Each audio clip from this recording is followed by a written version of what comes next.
Алматы қаласы Наурызбай ауданы номер 174 мектеп гимназияның 4-Е сынып оқушысы Тауалды Айбар. Адамның кейбір кездері. Адамның кейбір кездері көңілде алаң басылса, Тәңірінің берген өнері көк бұлттан ашылса, сылдырлап өңкей келесім, тас бұлақтың суындай, кірлеген жүрек өзі үшін тұра алмас әсте жуынбай. Тәңірінің күні жарқырап, ұйқыдан көңіл ашар, көз қуаты ойдан бас құрап, еркеленіп шығар сөз. Сонда ақын белін буынып, алды артына қаранар, дүние кірін жуынып, көрініп ойға сөз салар. Қыранша қарап қырымға, мұң мен зарды қолға алар, кектеніп надан зұлымға, шиыршық атар толғанар.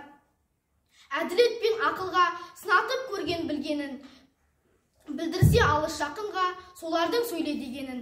Ызалы жүрек, долы қол, улы сия ащы тіл, не жазып кетсе жайы сол, жек көрсең де өзің біл.